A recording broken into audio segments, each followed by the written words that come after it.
Everyone, Liam here. Welcome to this week's YouTube video. This week's YouTube video is a little bit different because I'm going to be releasing one of my Patreon videos. So this is the video for how I created the base for Mozrog from Games Workshop. If you want to know how I painted the rest of this model, the whole series is available on Patreon. So feel free to check that out if you do want to support.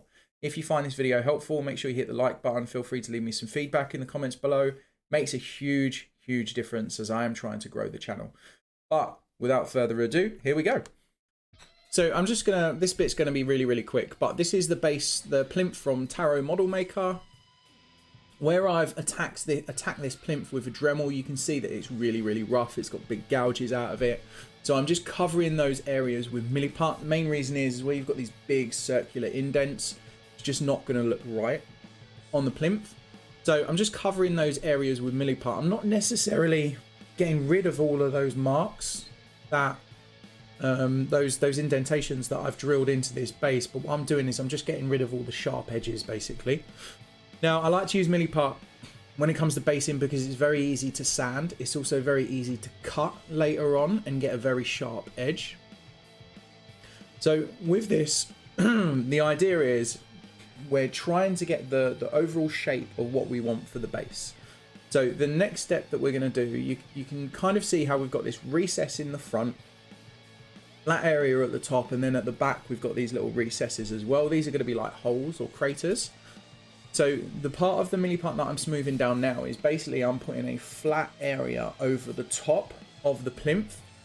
Now, the reason why I'm not just using the top of the plinth as the flat area is because if I use milliput, I can put some texture into it, and that's going to be quite a big difference.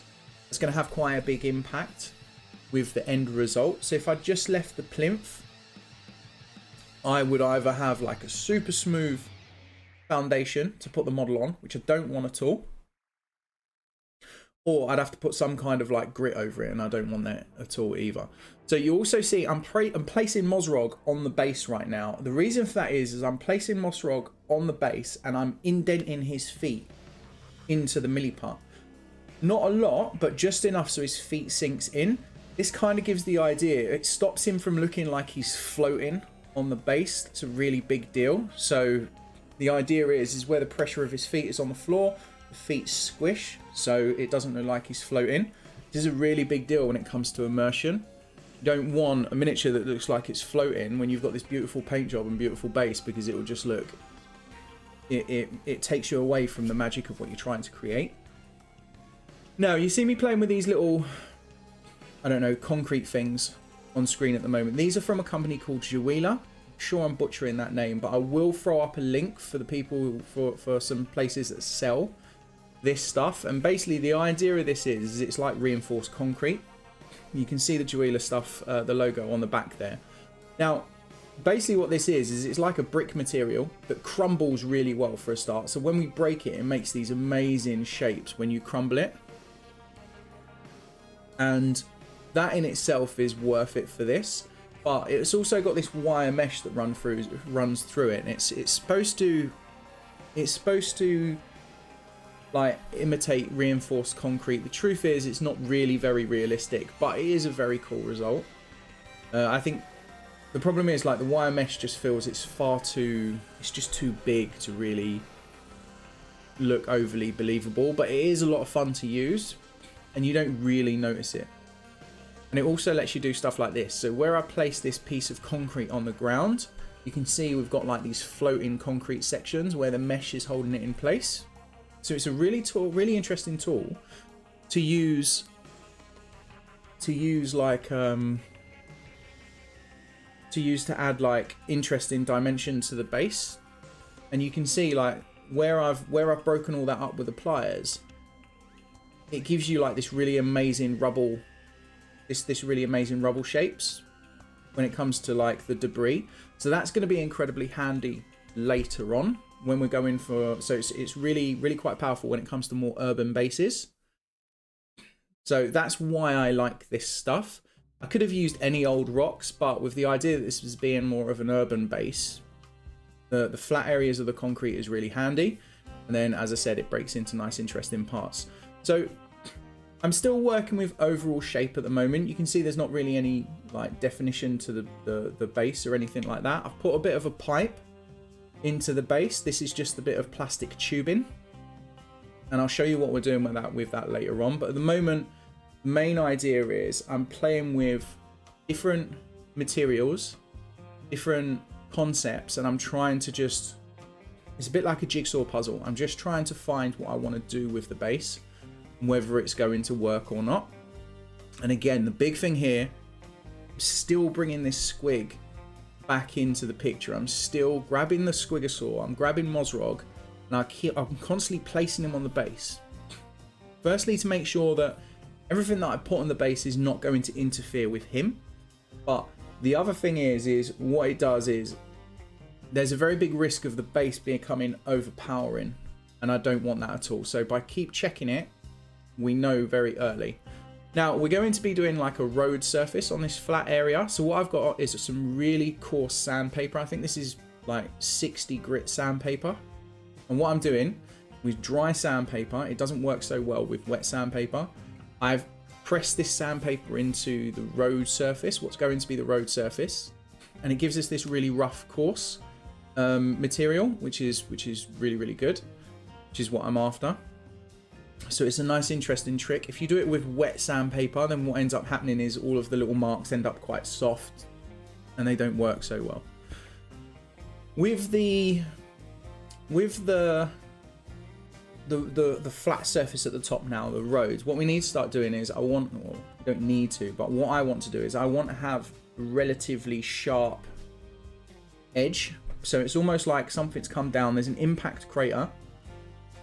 Maybe there's a shell hit the front of this base, and then the road is blown open. So the impact crater is all of the dirt, and then we've got a very solid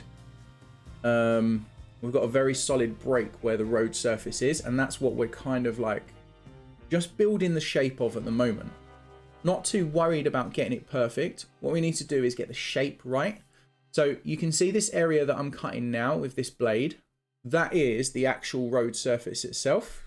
And the reason why I'm cutting that is because everything underneath it, I want to have this kind of lip where the road surface is stronger than the dirt underneath it. So some of the road surface is still there and overhanging, and then all of the dirt and the foundation of the road, some of it is disappeared underneath it. So it gives this nice lip, and you can see that at the moment where I'm now removing the milliput from underneath. And this is one of the good things about milliput, is it's quite easy to work with. It's not overly like tacky like green stuff is. So it's quite easy just to remove areas. Majority of all of that crater is going to be removed, so that's not so much of a big deal. You can see I'm doing the same with the back now. I'm sharpening off the edge. So what I mean by that is I want a relatively smooth edge to the road, and I want sharp edges where the road is actually broken itself. And you can see that I'm slicing out the bottom of the road surface there, and then I'm removing a little bit of the milliput underneath, and then it looks like the road is kind of overhanging the crater areas. Now, don't worry too much if you damage the surface of the milliput above. You can see like where I'm playing with this, I'm constantly moving that milliput and it's stretching it and it's putting wrinkles in it. Just go back with the sandpaper and level it out. That'll fix any damage that you make to it, and it will also bring back that texture.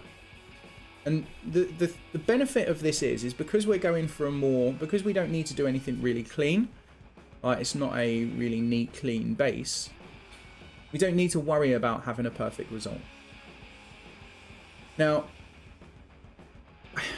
this didn't work so much, but I'm going to try and explain it. This is that big blade that I've got. I still don't know where I found it. As soon as I work out where Steph got this massive razor blade thing, I'll put a link up, but I can't find it at the moment. But basically, it's just like a big blade. I had this idea of I wanted the road surface to, where it had blown up, where the impact had hit, the road surface had kind of lifted. This didn't work out so well. I just didn't like the result in the end, but I'll show you what I did anyway. So you can see that I've sliced underneath the milliput with the blade, and then I've lifted the actual road surface itself. I think it's because basically what I needed to do, if I wanted this road surface to lift, I'd probably have to actually treat it as if it had, like the two areas had snapped in the middle where it had bent, and I didn't like that result.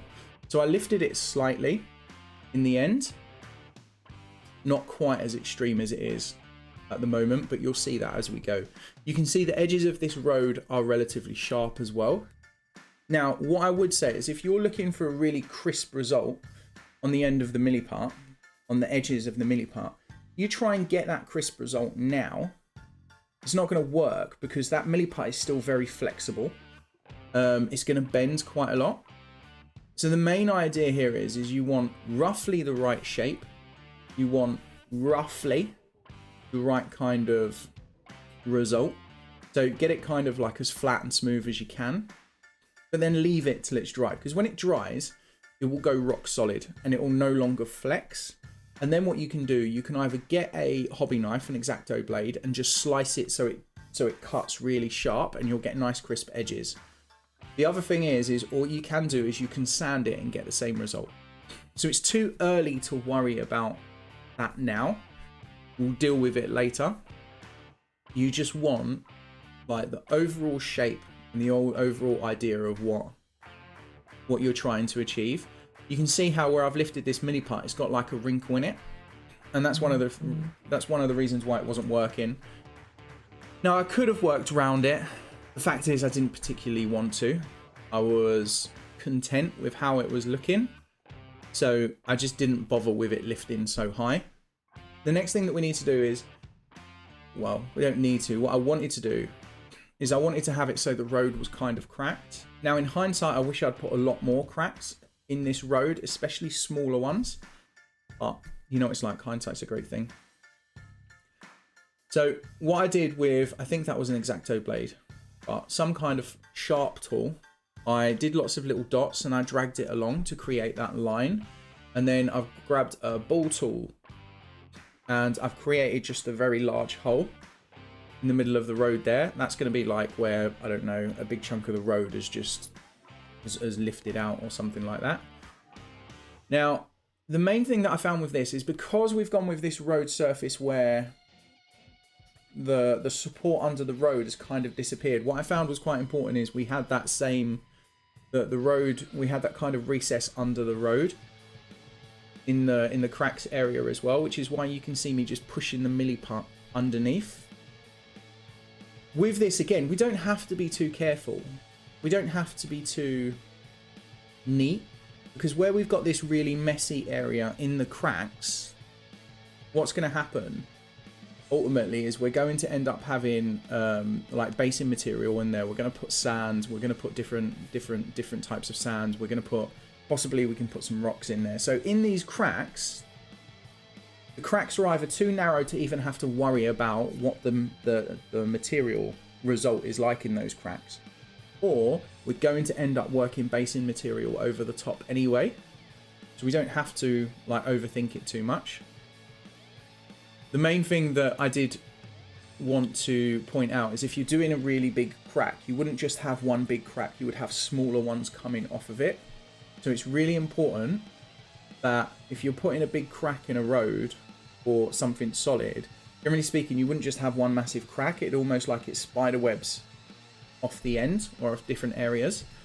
And that's what I end up adding later on. Now, when we're working with putties, it can be a bit of a pain in the backside, because what happens is when we start digging tools into the putty, what generally happens is obviously we're not actually removing that putty, we're moving it. So the putty has to go somewhere, so it lifts and makes like these little mounds. The main thing that you just need to remember is in this case, if you get the sandpaper, if you get the point where it's starting to look very bumpy and very naff, you just get the sandpaper and press it all back down. And what it will do is it will kind of correct that issue as you go. So don't worry if you're starting to lose the shape. Don't worry if it's starting to look a bit not so solid. Don't worry if it's starting to look a bit wavy, because you can fix that with the sandpaper. And you can also, as I said, you can also fix it with basing material later on. If there's some areas that are a little bit more questionable, then it's very simple just to fix by just hiding it. It's the same as when we do battle damage and that sort of stuff. If there's part of a transition that's a little bit dodgy, you put a scratch over the top. Exactly the same with basing. This is one of the big benefits of it. And you can see I'm playing with Mozrog again. So this is where I'm still making sure my indents in the base are there. First of all, so we don't have a floating model, so it looks really naff. Really, really important.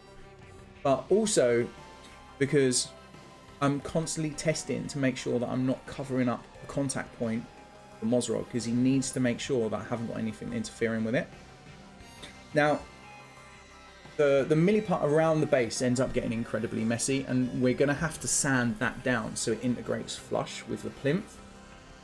But I don't want to spend 20 years sanding that down, so you can see that I've just sliced off all the additional milli part with that blade, and that just saves me a lot of work earlier. You can see where I've just made this crack earlier bigger, and it's made that big ripple in the road surface. You can see, perfect example, I just went back with the sandpaper and I've just pushed it back down. When it comes to, well, I suppose sculpting, we are sculpting, I guess. Well, we are sculpting. I'm not a particularly great sculptor, so I don't like using that word, but it's very much give or take, right? You've got to constantly adjust what you're working on. When you do something to the milli part or whatever putty you're using, ultimately what's going to happen is all you're doing is you're just going to end up moving it, and you're going to have to readjust it. So don't worry when things aren't going your way. Worst case scenario, you've got to remove some of the putty. It's not a big deal. Now, the base, I'm happy with the road surface at this point, because I know I'm going to be adding more basing material. Mozrog is going to cover it. So I'm at the point where I've got this nice flat surface. I've got a few cracks in it. I've got the shapes to the edge where the crater is. I'm happy with that. I've started placing down the bricks. And I have an idea in my head of what I'm trying to create now. Because at the beginning, I had a rough idea for an urban base based off the plinth that I'd had in my box for like 2 years. And at the beginning, it was just trying to understand what I was trying to create. Now I have that. Now it's the point where we can start refining it. Now, what I would say, a lot of people will tell you to leave this milli putt to dry before you go any further. I don't necessarily like doing that. I like working with the base at this point when everything is still kind of soft and wet, because it means that if anything happens that I'm not a fan of, I can still make adjustments to that milli putt. Whereas if I start putting rocks, concrete, basing material all over this and it starts to look a little bit iffy, I've still got the option to easily remove some of the milli putt or change the shape of the base. I'm not saying that's the right thing to do. It's purely an option. And also, to be fair, for me, I'm kind of on a deadline. I was doing this on stream, so I wanted to make sure that this was like done in one go. Now you can see that rubble material that we got earlier on from those reinforced concrete slabs from Juweela. Now, this is consistency here. This is the reason why I'm using this rubble material is because I have these reinforced concrete blocks on the base. By using the same material that comes off of these blocks, what happens is the rubble, the more smaller broken down rubble areas, look consistent with the larger chunks of rubble. That's not to say you can't use other types of material, because what you'll see here is I'm placing some like ruined bricks as well, and these are also from Juweela. I'm placing a few of those. I'm going to be placing the sand down. I could also use different shape basing material as well, but by using the broken parts that we got off those concrete slabs, those reinforced concrete slabs from Juweela, it gives us a consistent result. It gives us something that ties in with the other areas, and for me that's quite nice. That makes a big difference. Now this is where we're going on to like different levels of sand. You can see that I've put in the base there.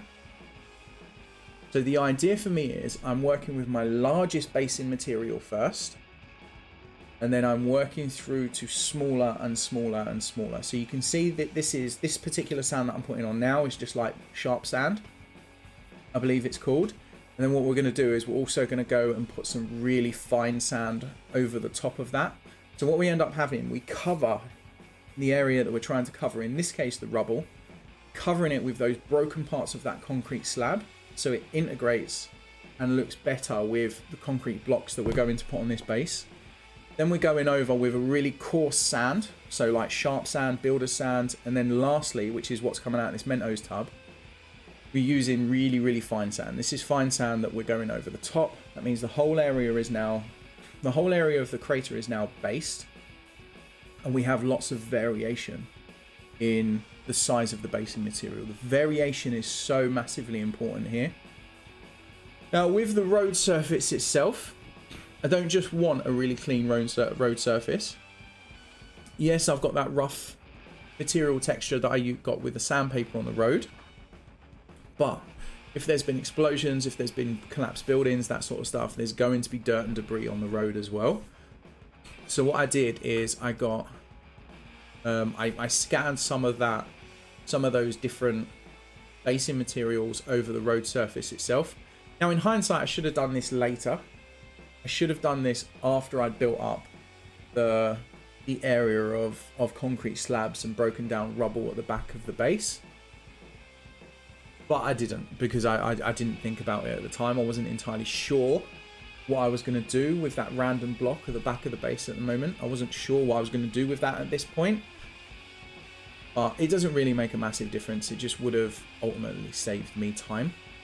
But again, big thing here. You can see that I just put Mozrog on the base again.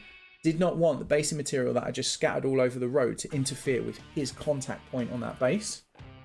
So again, I'm going back and I'm checking the model. You don't necessarily need to have a painted model or anything like that when you're building your bases, but I would highly recommend that the model is built so you can just go back and test it to make sure your model is right. I can't stress this enough. There is nothing worse than spending loads of time painting a lovely model and having a lovely base and having that model looks like it's floating. If you're going into a competition, you're going to be marked down heavily for that. You may as well just leave a mold line on the front of it. It's terrible. Make sure you don't do it. This is where I'm now starting to play with what I'm going to have at the back. Ultimately, this isn't really going to be seen. Mozrog is going to cover most of this, but the top of the base and the back of the base looks very bare at the moment, and also the base is looking very flat.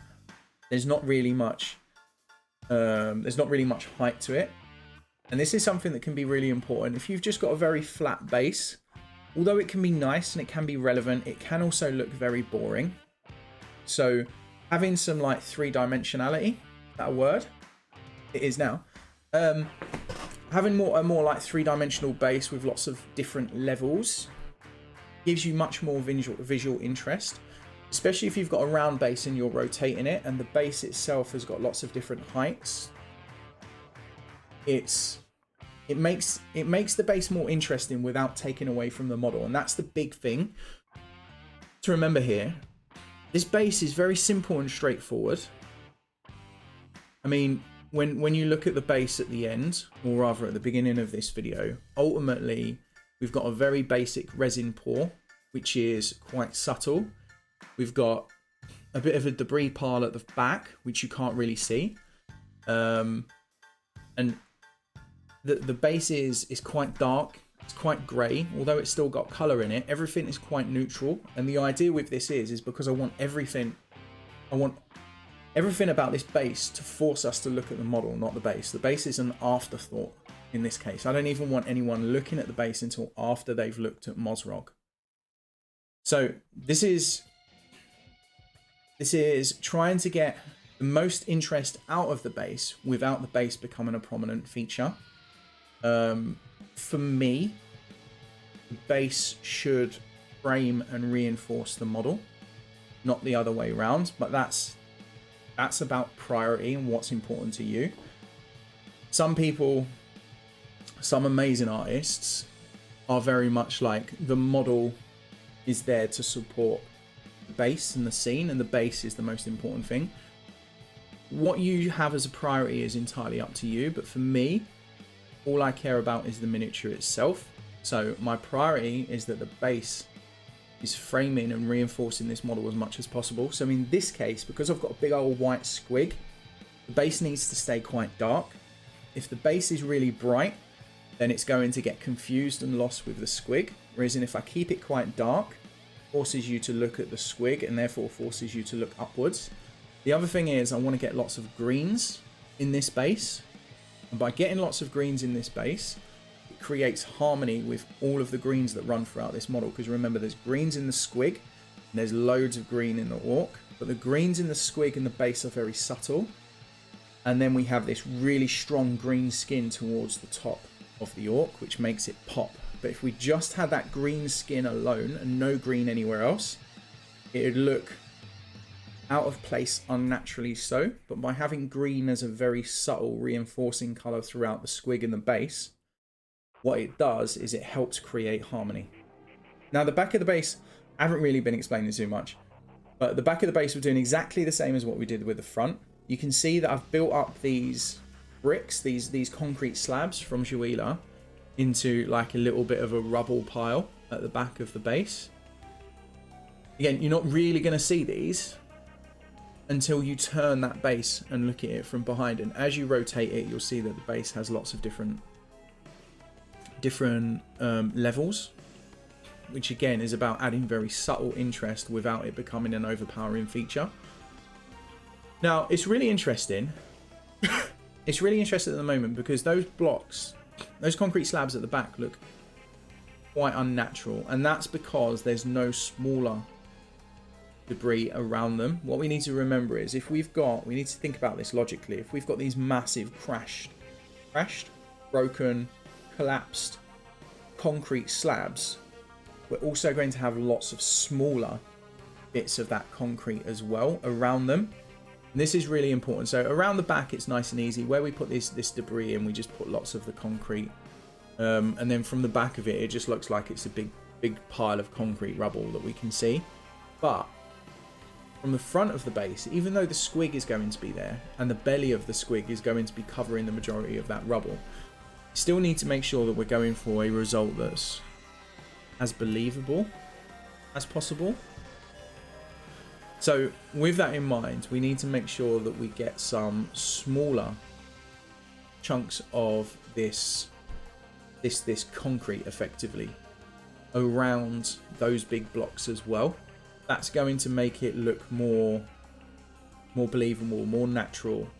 So with that, what we would have is we need to scatter over the road different size concrete blocks. Doesn't need to be massive, just different size concrete blocks. And then around all of those concrete blocks, we're going to have lots of little lots of dust, lots of smaller chunks. And this is about giving that consistent result. So you can see at the back and the front, what we've got is we've got around the areas that imply that there's an explosion or there's a crater, or there was an explosion or a crater, we've got that really heavily dense rubble result where we've got all of the really small bits of the concrete, we've got all the different courses of sand, we've got like a couple of bricks. So basically the reason for this is a type of contrast in itself. The reason for this is in the areas of the base that are a lower level, we have this really rough material surface. We've got like, it's just completely blown out. And then what we have is the top area is relatively flat. So we have a contrast in material here. So what happens is where the lower areas, we've got all this rough basing material, what's going to kind of happen is those lower areas kind of blend together because it's just a complete mess up. And what happens is when we've got something like that, our eyes don't necessarily like to look at it because it's very noisy. We can't pick anything out. So as soon as we put this really nice flat area in the middle of it all, we look at the flat area. So this is basically a contrasting material that's kind of making us force us to look upwards. So as soon as we look at this base, we look at it and go, I don't like the bottom because it's really messy. So let's look upwards. So it forces us to look upwards. And then what happens is the flat area, although it's better, ends up quite dark and uninteresting because it's just not an exciting part of the model. So again, what our eyes do is it forces us up to the squig. All of a sudden things start becoming far more interesting because we've got this big fucking white monstrous squig there. So now it's far more interesting.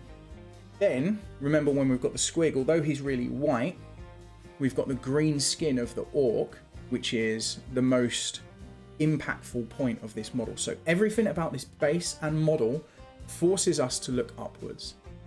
And that's the idea with this. Now you can see when I was talking about this flat area, we need to have a bit more debris on it. I've got these 3 additional chunks of rubble. Like, these are quite large chunks, and I'm going to glue those to the road, making sure they don't interfere with the size. I'm making sure they don't interfere with the placement of the squig. The idea with these smaller parts of rubble is, as whatever this building collapses, smaller chunks of it will roll down a little bit further. Those smaller chunks will move away from the landing area, let's say, of this collapsed building. Those will move further than those larger chunks. So as we get further out, we get smaller and smaller bits of debris. Now, again, we've still got this very unnatural looking base area. And that's because we wouldn't just have these massive chunks of concrete and then these smaller little blocks of concrete. There's still going to be lots of little size debris in between. So those gaps between all of that debris, we're going to have to fill those. So this is where we start getting very picky about what's believable and what we like aesthetically. And there's not necessarily a right way of doing it. It's just a way that you feel is visually pleasing.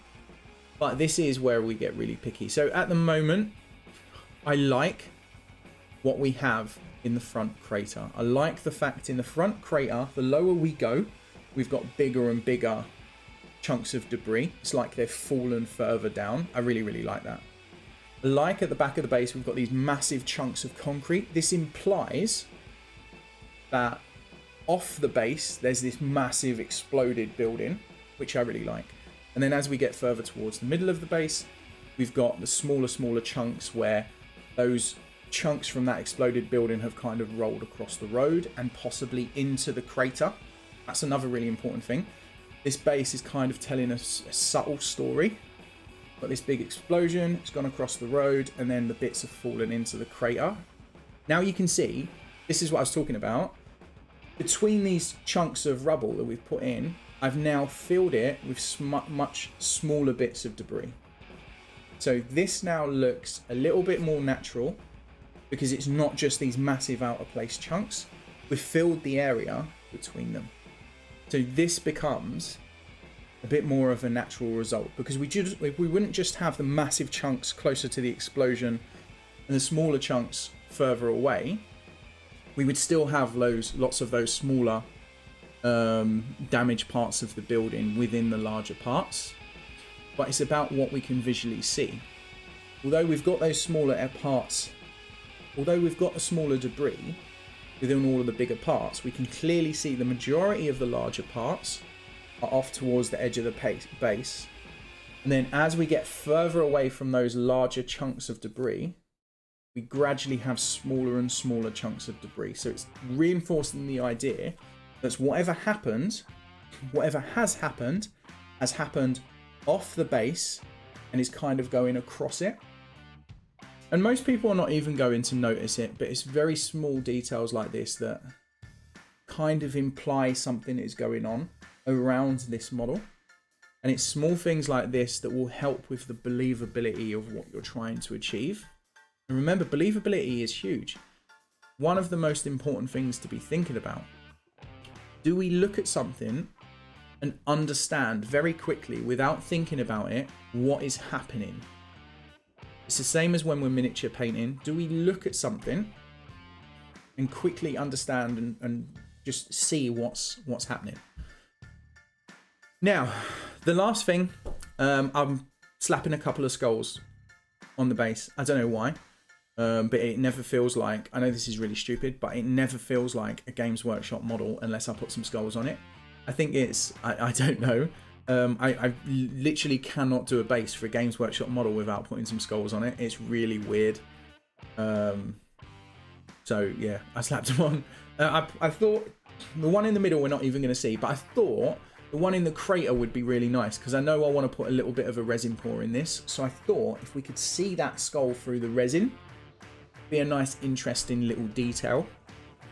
Again, if it's a fresh battlefield, why would there be a skull as opposed to a actual fleshy head? I don't know. Maybe the skull implies that this battlefield has been wrecked for a long time. I don't know, but I need a skull. It's Games Workshop base.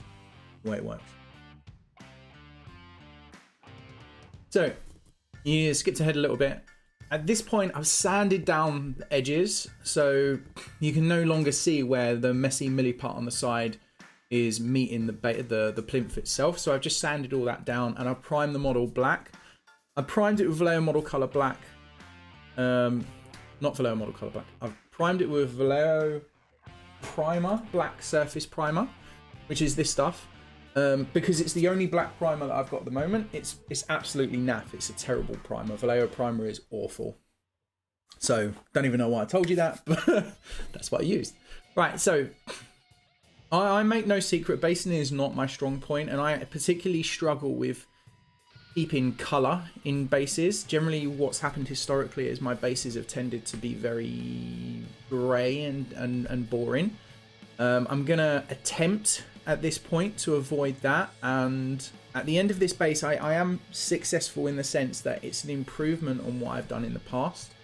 I do feel like potentially I'm still struggling with it. So this is P3 Niles green, Vallejo model color magenta red, and this is Games Workshop Mornfang brown. Now the important thing here is all of these colors are the same colors that I've got on the rest of the model. I like a limited palette. So by using the same green that's in the squig, it integrates better. By using the same purpley red color that's in the squig and the orc, it integrates better. So by keeping the palette similar, for me it works in harmony a lot better, which is really, really important. You don't have to. Potentially, like, it's probably worth pointing out, potentially that's one of the reasons why maybe my basing isn't as strong as it potentially could be in comparison to some of the greats, but it is what it is. I'm just trying to explain as best as possible. Now, what I am doing is I do need to go brighter with this base, and because we are going for an urban rubble style base, I do need to go more towards the grey tones. So you can see at the beginning I slapped down the paint as pure colour, so I didn't desaturate at all. The idea is all of those tones will hopefully tint what I put over the top. Now I've got my makeup brushes out and I'm stippling on different greys. So I've made up a grey from the Niles green from P3. I've made up a grey from the violet red, or whatever it was called, from the purple colour, and I'm just building up brighter areas. Now the reason why I'm using makeup brushes, first of all, is because the brush is so massive and has such a big flat end. It means that it is it's more difficult for me to get into those recesses, which I don't want to do. And by stippling it on, as in dabbing it with the paintbrush, so you can see like I'm stabbing the base, what it's going to do is it's going to give me lots of inconsistent marks. And it also means that a lot of the texture that I've sculpted on, from the rubble and the road surface itself, not all of that is going to get filled in. So very early on, we still got the colour in the base, or rather some of the colour. We are starting to desaturate it. And what this is doing is it's almost accentuating. See if that's a big word. Let's see if that's a word that's actually real.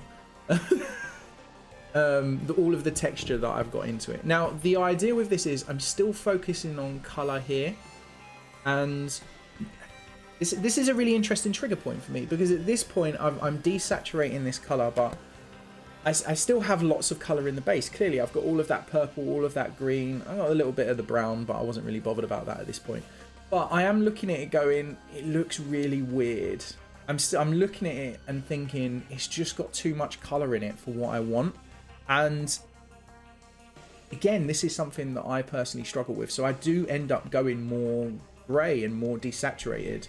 Whether I should have done or not, I don't know. It is genuinely a struggle for me. I like a bit more of I like a little bit more of maybe a natural look rather than something a bit more fantasy orientated, maybe. I don't know. It's what I'm trying to get at is this is a very, very big development point for me, and it's something that I'm working on, and I don't feel I've been overly successful with it. I think I've lost a lot of the color by the end of this. So this is where I'm going over with more of a neutral gray. And the difference here that time is I was actually dry brushing at that point because I still want to keep the purples and the greens in the mid-tones. So my hope was by going with a neutral gray and just dry brushing the base, I could pick out the areas of the base which are going to be brighter, like the edges of the road, like you can see me doing here, and the edges of the bricks, the concrete, and that sort of stuff. It would still keep those colors in the base. And that was successful. That did work. But I think it could have been stronger. I think we could have got far more color into it. And there are points as I paint this base where I do keep trying to bring back some of the green, especially because it's mostly the green that's vanished here. We've still got lots of purple. So I'm just trying to be like as open as honest here. Like the base comes out amazing. I'm really pleased with the base. I'm pleased with the direction of the squig. I'm not saying it's poor, but we all have development points. We all have areas where things are just not the way you want them to go. Now, with the road itself, like I wanted it to look like a road, which means like at the moment everything's just grey. So what I did was I wanted to bring back some of the black. So I got Vallejo model color black. And basically I slapped a big chunk of black into the parts of the road where the squig would be standing, because those are the less noticeable. And then I got a wet paintbrush, and around the edge of where I placed that black, I'm just feathering out all of that black paint. So I'm using a wet brush around the big puddle of black, and then I'm kind of just thinning it out around the edges so it filters out. And again, because I've done this, absolutely the right choice, because I need that darkness. I still need my contrast in value. And you can see that I'm doing it underneath the road as well, where it kind of curves inwards. This was absolutely the right thing to do. But again, now at this point, in my darker areas that I wanted, I'm now at black. I've lost the majority of the color in those areas. When it comes to the brighter areas, I've used that neutral gray, because it is grey, like the highlight areas around the edges, that's just pure grey. It hasn't got any colour in it. That's lost its colour.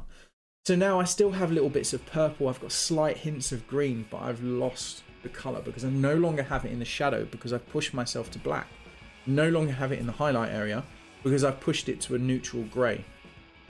So this is very early on. I realised straight away that my priority of putting lots of colour in this base has just, like, I've failed is a little bit strong, but I'm losing it already.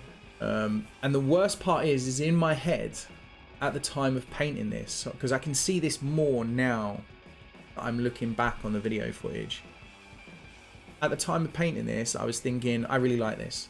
I like way it looks. I like the more neutral grey. I like the black areas under the feet in those shadow areas. I like that result.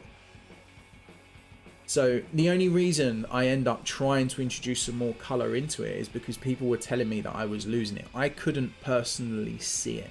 I liked it.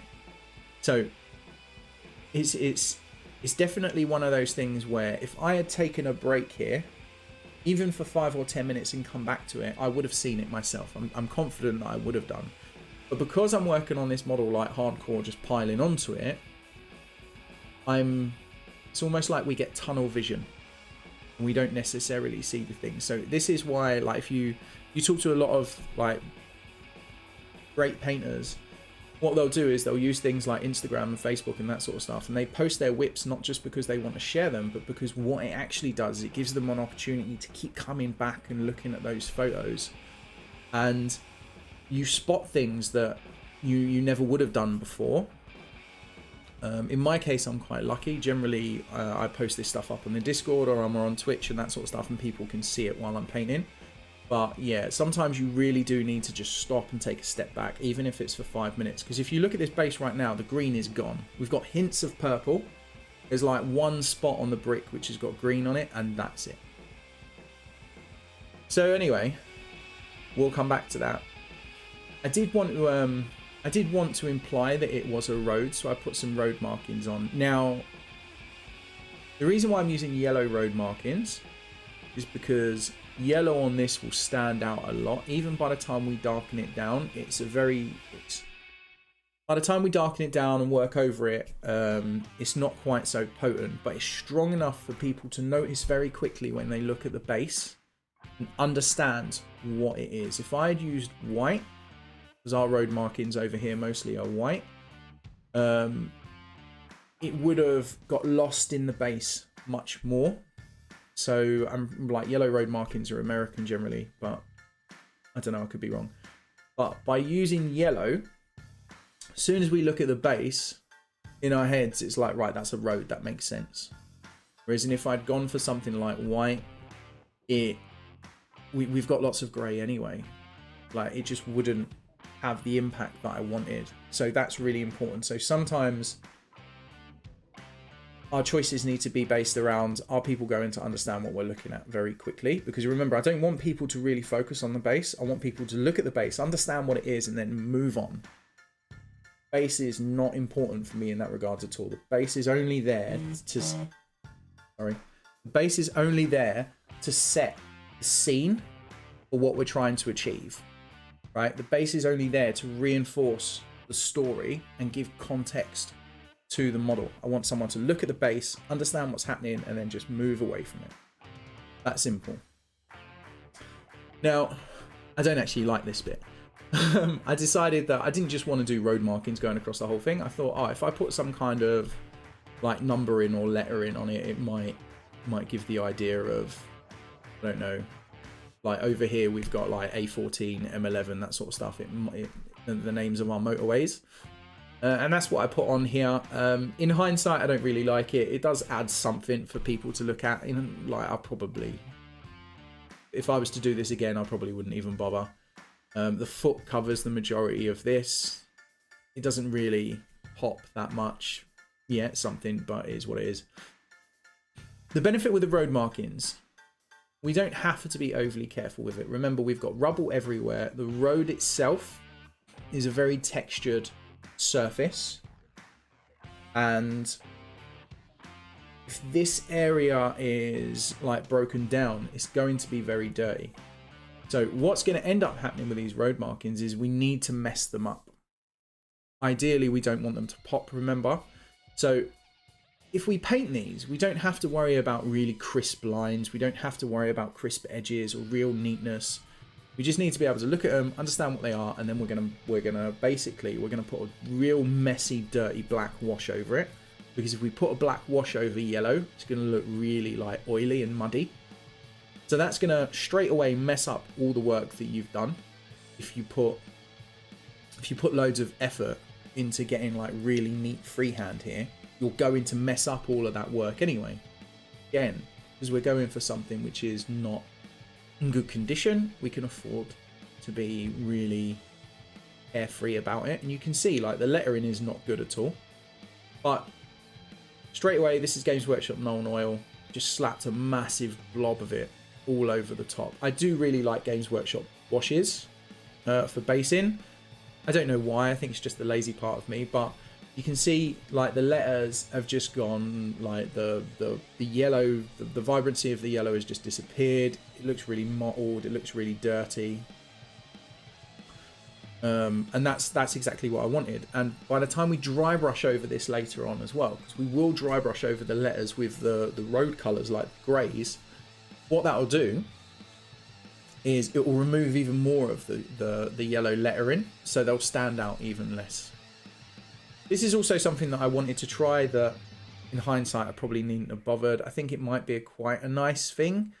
If someone has a good look at this base, they'll see this, but I probably wouldn't have done it in hindsight again. So the idea is, I like the idea of like the Orks of, before this building was destroyed, the Orks have like put graffiti all over it.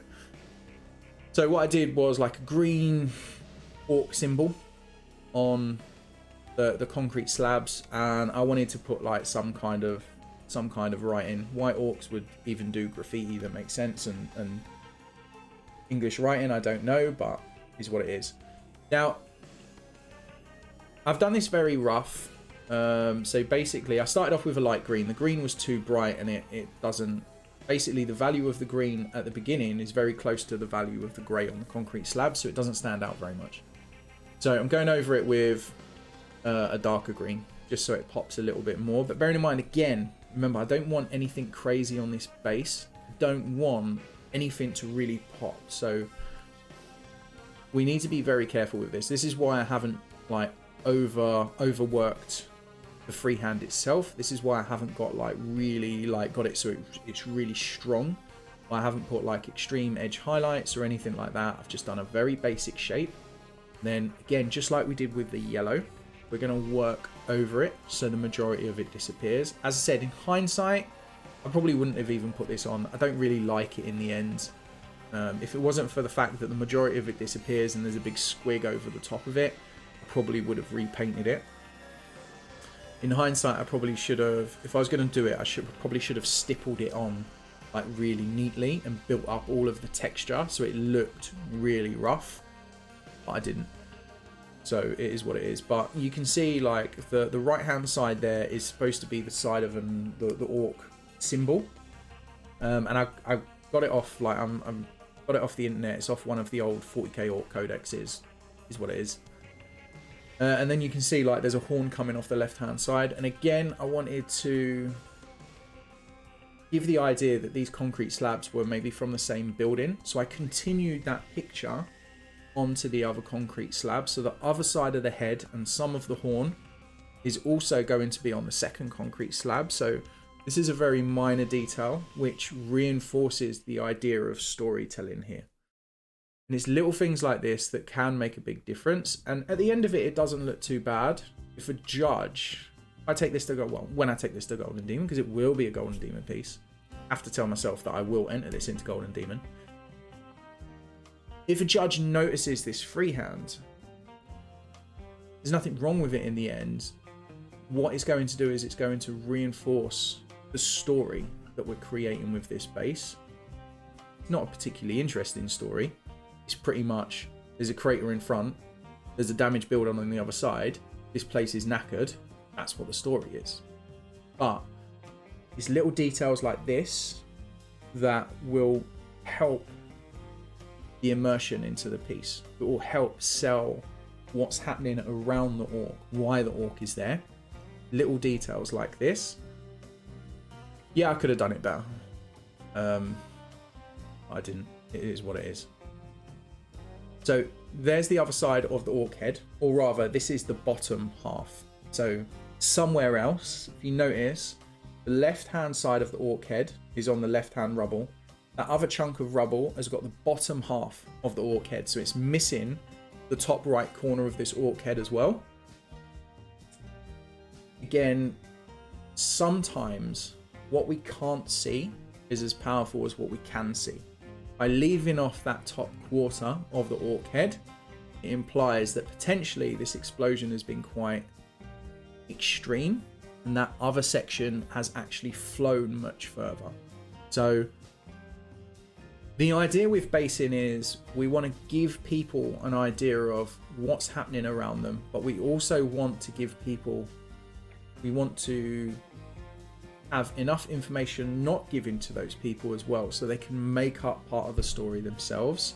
And that's what makes good basing, is not necessarily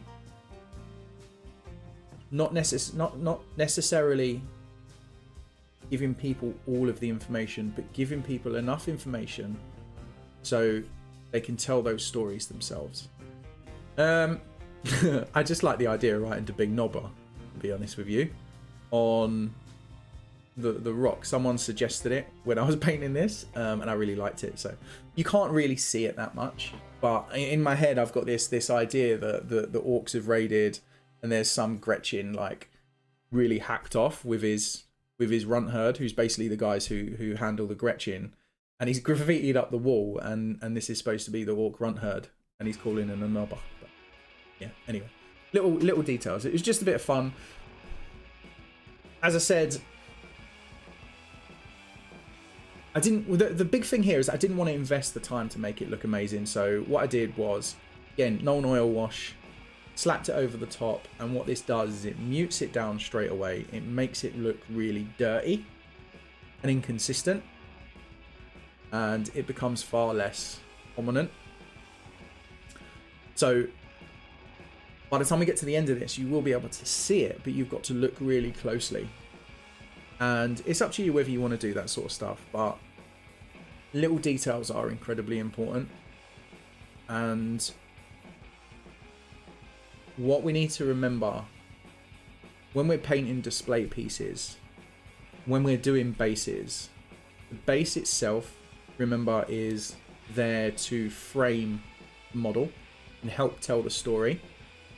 But the base itself is a really good opportunity for you to invent little details for people to find, and it can be quite a lot of fun when you're really going over a model. If you've seen a model 100 times, and then one day you turn it and then just pick out this tiny little detail, for example, the freehand, it can keep you interested in it. And if you are going to a competition, what you need to remember is these judges are constantly looking at this model, constantly turning it, and they're constantly doing that with other models. So let's say, for example, from a competition standpoint, that judge has looked at your model 30 times and have looked at these other models 30 times. Your model is going to have so much more of an impact if the 25th time that he looks at it, or she looks at it, they find this tiny little detail that stands out to them that hints at storytelling. All of a sudden, what happens is yours is now memorable to them again. Whether you've made them smile or whether it's just a slight detail that they've picked up, all of a sudden your model is now in their head far more than that one to the right or to the left. Little details like that can actually have a very big impact, because what happens is after you look at so many models for so long, you kind of get bored and you lose what you're looking at, and you're just looking at trying to find little technical faults. So what happens when they're at the point where you're in the top 5 for a competition, and all of the models are so amazing, and the judges are just trying to find the faults in these models? Whoever's got the most faults is going to be knocked out. What happens when they're at this point and they're looking at all of the tiny little details, and they're trying to find a fault, and they find a detail that tells a story? It's going to have a very big impact. So it's very useful from a competitive standpoint. But anyway, right, so you can see here I'm dry brushing over the base again. The reason why I'm dry brushing over it is not necessarily because I want to pick out all the details. What I really want to do is I want to go over all the freehand that I've done. This is the point where it starts toning down the yellow, because all the higher areas of the yellow are going to start looking more grey. So in the road, we've now got the Nuln oil wash over the yellow in the recesses. We've got the grey we've got the grey highlight, grey going over the highlights of the freehand. So now those markings, all we've got is in the midtones, so it looks more integrated onto the base. Next bit, this is the bit that's so boring, it's unreal, but you do need to edge highlight sharp edges on this base. And the reason for this is it makes them stand out. When we look at this model from far away, we need to understand. This is about understanding. So by just picking out the edges of the sharpest edges, not all of the edges, just the ones that are going to help give readability, it makes it easier for us to understand from far away. This is really, really important. Now, there's an argument to be said for, I'm not sure how we would say it, maybe over rendering things. So if, for example, all of your If, for example, all of the edges on this base are really sharp, really like pop, you've put like really extreme edge highlights, it can become very overpowering and it can take away from the model that you put on this base, because basically what you're doing is you're having this very extreme, overly crisp area, and that makes the base stand out a lot more. So sometimes what you want to do it is in a very subtle way. So what you'll see with my edge highlights here is they're not very bright. They're only slightly brighter than the areas around it. And if I was doing these edge highlights on the model itself, they'd be far more extreme. The reason for this is this in itself is a type of contrast. So what we want here, first of all, with this base, because the base does not want to be a feature, we're doing the edge highlights just bright enough so it defines the shapes, but not bright enough so we see edge highlights, right? And what I mean by that is we don't want Tron style edge highlights. Just want to be able to see that there's a sharp edge there, because what this does, it creates a contrast in finish. We'll have a far more extreme edges towards the top of the model. So in this case, when we have the squig doesn't really have that many edge highlights because all the shapes are very soft. When we get to the orc, all of the edge highlights are quite extreme. You can very clearly see them. When we get towards the base, edge highlights are so like really subtle. So what this means is towards the bottom of the model, remember we want to be looking towards the top of the model. We want to be looking at the orc boss on top of the squig, not the base. So what we end up having is we have a less defined area at the bottom of the base. The squig is a little bit more defined, and then the Mozrog, the war boss himself, is much more defined. The edge highlights are much crisper. It's much more striking. It's much more rendered. So what we end up having is, because the bottom of the model, the further down the model you get, it's less readable, less extreme. It's still readable. We still understand what we're looking at. But because it's less readable, because we haven't been so extreme with it, again, it's not as important to us. And as we get towards the top of the model, towards our focal point, it's more readable, more extreme. It's more prominent to us. Artists do this all the time in traditional art. What they'll do is their focal point, where they want you to view, will be really technically well painted and have nice sharp crisp edges. Everything will be just like on point. And then as you get further out towards that outside of the canvas, where they don't really want you to be looking, it'll be much more blurred. Sometimes it will just be like random brush strokes to imply a shape. Because it's not very rendered around those areas, we look straight away at what we have, where we have the rendered area, where we have this really crisp, neat, well painted focal point. And that's exactly what we're trying to achieve here. We still need it painted well. We still need it to, we still need to be able to understand what shapes they are, but we don't want them as prominent. I'm hoping that made sense, because I just went off on a complete rant, and I apologize, but it's really important. Remember, focal point is so huge, and there are artists that don't focus on that whatsoever, and that's fine. But this is a tool for you to use to increase the quality of your work. Remember, there are so many different types of contrast, and the more of them we use, the more strength we can give to our pieces. The skulls themselves, I'm just doing a little bit of a paint over on the skulls. Basically, I've got my knackered, I think this is the broken toed brush. I've got a knackered brush, and as you can see, I'm just basically stippling on loads of paint over the top of it. And I'm just stabbing this brush onto the paint, stabbing this brush onto the model with the paint, and all I'm focusing on is those areas that are facing directly upwards. I'm not even going to bother with like anything like bounce lights or anything like that on the skulls. I don't want them to be a focus. I just want us to clearly see what's happening with the skulls. So what I've done is a proper messy stipple from the top on both skulls, And then I'm going to pick out some of the lower edges. So top of the nose, some of the upper edges, top of the nose, just above the eye, just around the mouth, just so we can understand the shapes. But again, they're not overly rendered. I'm not sure if that's the best way of putting it, but they're not overly crisp. They're not overly like potent. I just need enough to understand what we're looking at very easily. And that's it. Remember, base is not the focal point. The base is there to reinforce the story. Now, what I will say, the skull on the front is even less of a priority. I've been even messier with that. If you are going to put something in resin, I do not know why it happens.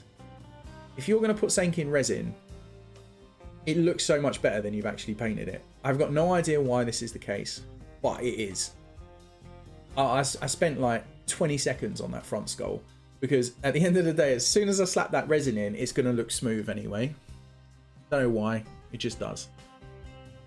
So I'm trying to introduce some green into this now, because I've just lost it all. The base has got like some purple hints, but I think it's safe to say that this base is just grey again. Is what it is. So I've got some. This is what was it? Oh, this is a scale 75 intensity green.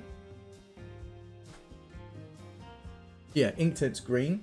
It's a bit of a limey colour, so I've slapped some ink on there, and then I've got some water, and I've just feathered it out again so it's not too thick. Just trying and failing, to be fair, to put some green into the road, but I think at this point I'm past the point of no return. Could be wrong, but yeah. Now, the front of the base, the crater, I'm going to have that resin pour.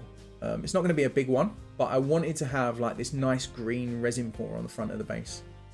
So with that, oh, sorry, I just put some edge highlights on those bricks because they just didn't stand out enough for me. But anyway, with the resin pour, I want to have green resin because I want green to run through this model. I've got green in the squig, green in little areas of the base. So that was really important to me. So what I'm going to end up doing is really putting a lot of green wash on the front of this base. At this point, I'm also really bothered about the fact that this base is so grey. So I gave in to peer pressure. It wasn't a bad idea, but I do not like weathering pigments. I'm just not a fan of them. I don't like using them. They're messy. They're a nightmare to work with, but I needed to get some colour into this base. So this particular weathering pigment is an old Forge World aged rust. Basically, this is just a really dark orange brown. That's it. I mean, what weathering pigments you want to use is entirely up to you. But what I decided to do was in the recess areas, so underneath the road, I'd put some of that aged rust. In the cracks, logic was maybe the actual foundation material they used for the road was a different colour. And it gives us like a really interesting change in colour. I put some, honestly, randomly on different areas of the base just to break it up. There wasn't a lot of logic on it. I thought, I need to get some colour into this base because it was just so boring. So around those, underneath the road, around the rubble from the exploded building, just slapped on like big chunks of weathering powder. And then I've dabbed it into the base. Now I do need to seal it, which we'll get onto in the end. But basically to seal it, I ended up using some Vallejo matte varnish. And I've used the airbrush and I've gone over it very lightly. But you can see basically the idea with this is, generally speaking, other than the section under the road, I have not overthought this orange. I've looked at this base and thought, where is this orange going to most benefit just breaking up the monotony of the grey? Because before this weathering powder, this base was incredibly boring. There's no rhyme or rhythm to it. This has come down to what I think looks good. And I can't stress that enough. You can overanalyze it as much as you want. Sometimes it's just better not to overthink these things. So what I'm going to do now is I'm going to seal it. It's really important I haven't done the bottom of that crater. I'm going to be putting resin on the bottom of that paint crater. I want it green. Basically what I've done is the Vallejo matte varnish. I've thinned. I've put it through the airbrush, and I've thinned it with Tamiya XT20A thinner. I think it's an alcohol thinner. Yeah, so it's like, that's what it is. Anyone that can see, this is what I use to thin my varnishes, and basically it's equal part varnish, equal part thinner. And all I've done is airbrushed a very light layer over this weathering pigment, because basically what happens is when you airbrush it down, it makes it go all dark and muddy, and you lose that dusty feel. So it was an incredibly light layer that goes over the top. And yeah, and I will show you that shortly, but it's one of those things. I think at this point I didn't want to use weathering powder. Like, I can't stress that enough. I did not want to use weathering powder. I'm not a fan of it, but I think you can see how much of a huge difference that pigment makes to this model. And you can see here, this is green again. This is I'm trying to push some color into this base again. So in this case, this is P3 Niles green. I'm placing some of that Niles green onto the base. Sorry, not Niles green. This is the P3. Start that again. This is the Scale 75 Inktensive green ink. I'm blobbing it onto different areas of the base, and then I'm thinning out around the edges. And what I find is I don't like the tone of it. So I end up jumping between the P3 Niles green and the Scale 75 ink. It's almost like I'm just trying to tint different areas of this stone. But the problem with that is what ends up happening is it just darkens down the stone, and I start losing the bright areas. So I'm at this point where I've lost all of that color that I wanted at the beginning, and I've failed completely. So as you can see, this is where I'm trying to slap more of that Scale 75 green ink, and it gives it a bit of a green tint, but it's not really enough. I kind of feel like I'm at the point where I need to go back and repaint areas to introduce more of the green, or I just need to kind of live with it. And this is the point where I think the base frustrated me, and I'm not overly happy with the result, because I started off with the idea that I really wanted to try and push the amount of colour that I had in this base, and I do feel like that hasn't been successful. As I said, it's not me moaning, it's not me saying it's not good. I like the way the base has come out, but it's not what I haven't been successful in what I was trying to achieve in the beginning. And I think it's really important that I point this out, because like we're all unsuccessful. Like, we all fail at different stuff. Now, the front of the base, this is where I want to have that water effect. This is where I'm going to have the resin, and I want that resin tinted green. Now, I am going to put green paint into the resin, but I don't want to put a huge amount of that green paint. And I also, if I'm going to have green resin, I want some of the base above the resin also green. So I build up 2 or 3 layers of the green ink over everything at the bottom of this crater, including going over the skull, including going over the rocks. And then this is going to give me a bit of a stronger result when I put the resin over the top. So it's going to give us that nice green tone to it. Now, you could just use the resin, but I tend to find that it's not quite as striking, because I do want, like, this green stuff. I want it to look like some kind of toxic waste or sewage or something like that. I want it to look like it's something not nice coming out of that pipe. This is where I varnish the weathering powder. So you can see the varnish in the pot, and if you watch, like, I go over this weathering, I go over this base maybe once, maybe twice. So I'm testing it on my hand first. You can see where I've sprayed it on my glove. And then I go over the weathering powder. You can see that it's darkening it down. It hasn't darkened it down a huge amount, because I've only gone over it very, very lightly. Just enough to stick it into place. And you can see, like, it would go darker than that. It would look far more muddy if we'd gone over it too much. So less is more in this case, just ever so slight. And to be honest with you, I could have been lighter than I actually was on it. But is what it is.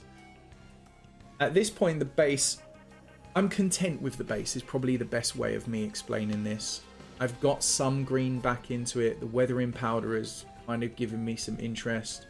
Majority of the purple is gone, but it's good enough, which is not really something that I want to be saying when it comes to the competition piece, but it's good enough. With the resin pour, all I've done is like, this is just normal sellotape. Slap some sellotape around the front, pulled it so it's really, really tight, and I'm making sure it's stuck at the bottom of the plinth. The thing is, because I'm going to be using UV resin, it's very thick. So we have less of a problem with seepage as it comes down the front. Honestly, I absolutely love UV resin. I'm not a fan of using the old 2-part stuff at the moment. I will put a link up to the resin that I'm using. Now, this is a bit of a test. I wasn't sure how the resin was going to react by putting the scale 75 green ink in, because I'm using the same sort of palette. So this is the scale 75 Inktensity green ink.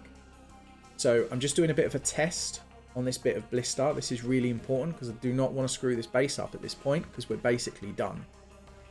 So I've got a UV torch, and I'm just making sure that it's going to dry solid. So it's not very often that I test off a model. Normally I'm just like, I'll wing it and see what happens. But in this case, I am testing it, because if this doesn't dry and I was to put this on the base is ruined. Like, we would have to drill out all of the stuff that resin has weeped into. So now that I know it works, we can just crack on. So what I want to do with this, I need to do 2 pours, right? UV resin is not designed for thick pours, for deep pours, right? So what I need to do is I need to do multiple pours, but I also want because I'm doing a pour on top of a pour, I need to make sure that the mix of this UV resin is the same color on both pours. So what I'm going to do is I'm going to mix up a fair amount of UV resin. So that's why you can't see me on screen at the moment, because I'm literally just mixing it. So I'm mixing up a fair amount of UV resin with the Inktensity green ink. And then what I'm going to do is I do the pour. I'll do half the pour, sorry. I'll dry it, and then I'll do a second pour on top with this UV resin. Now, this stuff does stink. Like, what I would suggest, sorry, my fat head is in the way. There's nothing I can do at this point. What I would suggest is, like, try and get a cup with a little bit of a funnel, like a lip or something, just to make it a little bit easier. But you can see that I've put the pour in. The resin is very green, and the green is reinforced by the fact that the base behind it, all of the skull and the base in, is also very green.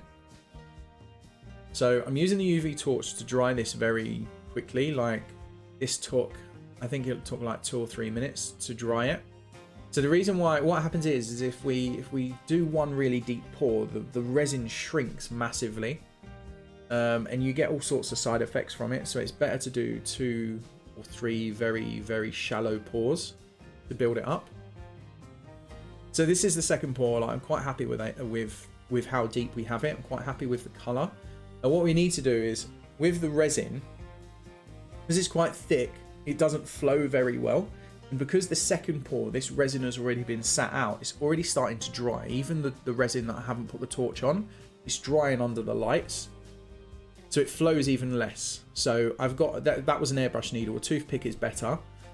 And I'm using that toothpick, or in my case, an airbrush needle, to just push the resin into the areas that it hasn't flowed. So into the little creases of the base, into around that little tube that I've painted the chevrons on.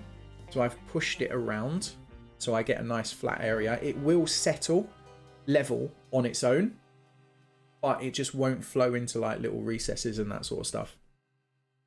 This is the boring bit. I'm sat here with a UV torch, and I'm just making it dry. This is always the scary bit. Getting to that point where you've got to pull the sellotape off. But it's got to be done. It's just, you just got to be patient. What I would say is, for me, within like maybe 5 minutes, this is rock solid. Just make sure you don't miss any areas, because I did, and I had a bit of a problem, but I'll show you that in a second. The main thing is, because this is UV resin, ultimately it's going to dry if you leave it out in the sun. So the main thing is the crust needs to be rock solid. You don't have to worry about the inside of this, of the resin. As long as when you pull the sellotape off, it's rock solid, you're fine. Because what I would suggest you do is sometimes even with a UV torch, it just will never dry. I've got no idea why, but it just won't. So what I do with this is after this is done, I'll leave it on the window ledge like for a couple of days, and regardless of whether it's sticky or tacky, it will dry. Sometimes for some reason the UV torches just don't do it enough. So if you ever have that problem, stick it on the window ledge and the sunlight will do it, so don't worry. At this point, what we're trying to do is all we want to do is just make sure that the top of it is solid enough so if we touch it with our finger, it's not going to leave fingerprints. And it's same with the side, because ultimately we're going to end up touching this base as we're going to keep working on it. Now, what happens is on the right hand side, I'm going to pull the sellotape off in a second. On the right hand side, I haven't dried one little section correctly. And what I end up having to do is go back to it. So when we pull the sellotape off of this, you need to be incredibly careful, because if you've dried it with a UV torch, it will be solid in the sense of you take that sellotape off, it's not going to spew everywhere. So that's fine. But what will end up happening is you take that sellotape off and you'll get like a sticky, it'll have like sticky string, or the resin will pull and it'll be like a little bit like rubber, and that's the last thing that you want. So you can see me with the UV torch here, and this is where I'm preparing to pull the sellotape off, because I'm making sure the side of this is really dry. Now this is really handy, like the airbrush needle, I'm just pressing into the resin to make sure that it's rock solid. Now this is the point, that tiny corner on the right hand side I haven't dried properly, but because I've been careful with it and I've only done a little bit, push that sellotape back on, go back with the UV torch and make sure it's rock solid. And what I'll do is I'll now pull from the other side. This is really important, because the problem is as you pull that sellotape out and that UV resin's not dry properly, it's damaged that UV resin. It's not sticking to the base properly. So potentially what's going to happen is it's still going to pull the resin because it hasn't set previously. So we're doing it from the other side now and very slowly pull that sellotape. And there's our UV resin pull. And I think this took me about 10-15 minutes maybe in real time. So this footage is sped up twice the speed. You can see how like the skull looks amazing now. Like it was really, really poor. I have got a bit of an air bubble in it. I wasn't that bothered. Honestly, I think it looks quite nice. Could have just popped it with a needle as we were going before we dried it. But I quite like the airbrush. I quite like the air bubble. I think it breaks up the left-hand side. The skull looks amazing now because, I don't know, resin just seems to have that issue. That ability. If you put something in resin, it looks better than what it did without it. And I think the thing with this is that resin is not, the green is not vibrant enough to take away from it, but it adds to the story. Now, I really need to get a set of tweezers here, and everyone was laughing their head off at me, but basically what I've got is this bent piece of plastic. I'm trying to get so it sticks to the pipe and then points down to the UV resin. Now, I'm gluing this with UV resin. I've got resin on the inside of the piece of plastic, which is connecting to the pipe, because basically super glue will go white and it's very messy. And then, so basically you can see this little L shape that's going downwards. The idea with this is I want to have water pouring out of the pipe, not massively, just enough. So once that piece of plastic, this is blister plastic from a Games Workshop Altark, I think it was. Once that blister plastic in place, then we're going to put more UV resin in the pipe, which is what I've just done. Dry it. And then basically what happens is because we've got the piece of plastic in place between the pipe and the UV pour, the resin pour, what this allows us to do, because it's clear, we won't see it, but we can now stick more of the UV resin to the actual plastic and dry it, and then that will give us a solid pour that comes down. Now, this is really hard to record, so I'm hoping you can see it, but the idea is I've got the UV resin on my brush, and I'm filling the pipe so it looks like there's water in the pipe, and then I'm making a point of getting it to stick to the actual blister plastic as well, and we keep adding more and more of the UV resin to the actual blister plastic until we're at a thickness that we like. So you can see how it's blobbed on, and then we dry it with the UV resin and then decide whether we want it thicker, well, not thinner, I mean you can slice it off if you want to, but if you've done it too thick you're gonna have to basically pull it off and redo it. But yeah, we just keep adding more and more resin until we're at a thickness that we like. Now, this is absolutely tiny. I wish I'd done it so it was bigger, to be honest, because it would have been able to, like, we would have been able to see it better, and it would have been easier to work with, but it is what it is. So the big thing is like, just build it up very slowly, small amounts of resin, stick it to the blister, dry it with the UV torch, and then come back and add a little bit more. And then that's it. That's the little detail. Again, this is about story. Why is there random green liquid on the base? Well, the answer is this pipe. Now, the amount of liquid coming out of this pipe is such a small amount. What this tells us is one or two things is happening here. Either there's nowhere for this liquid on the base to escape to, right? Which tells us that this implies that this crater is exactly what it is. It's a crater. Or it tells us that there are more pipes that are broken and more liquid is coming out at different areas.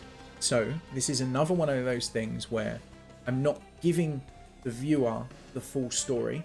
I'm giving the viewer enough of a story to decide what's happening around this orc themselves. Remember, sometimes you don't want to give all the answers. You just want to give enough clues for people to tell the story themselves, to understand the context of what's happening. I know it's a very little detail, but this is about making things interesting. Like, ultimately, we're looking at a plastic soldier here, right? There's only so much you can look at, even when it is a big monstrous squig on the base. Right, this is about storytelling. Now, you can see I've skipped ahead a little bit here. I've put some pins into the base. I wasn't going to pin this orc to the base, but everyone was just moaning at me. I'm really lazy with that. It is a good idea to pin your models to the bases, especially if you've painted that base. First of all, the orc will come off normally anyway, but it's even easier when the base is painted because it just cracks the paint and it will damage it. So yeah. Now, I did make a mistake with this weathering powder. I don't like using weathering powder, so I'm quite inexperienced with them. But what happens is that the weathering powder is very flat. It's very boring. What I should have done is use different brightnesses of weathering powder. So I should have had a brighter weathering powder for some areas, darker weathering powder for other areas. It would have given us some contrast. It would have been far more interesting. But I didn't do that because I didn't even want to use weathering powders anyway. So at this point, I had to go back and do something. So I got some GW Agrax Earthshade. Again, I do like Games Workshop washes when I use them. It's not very often, but I do use them. And what I'm doing is I'm getting that Agrax Earthshade on the brush, and I'm just dabbing it into different areas where there's some kind of change in surface. And what this does is it just tints the weathering pigment, and it gives us some variation, so it's not just all that flat brown. Now, it is worth noting, in real life, I'm not happy with the result. It doesn't look bad, but I think as soon as someone looks it up close, they're going to go, that looks a bit jarring. But it's the best that I could do because I didn't have any more weathering powders, and frankly, I was done with this base. Like, I'm bored of this base now. I didn't want to work on it anymore. It's a big learning point for me next time. So if you're going to use weathering powders, what I would strongly suggest is do not just use one weathering powder. Get some different weathering powders, like not different brands, but different colors and different tones, and then use lots of different ones because it will give you a much better result. I really was just being lazy at this point, but that's the last thing that I did with this base. And that's it.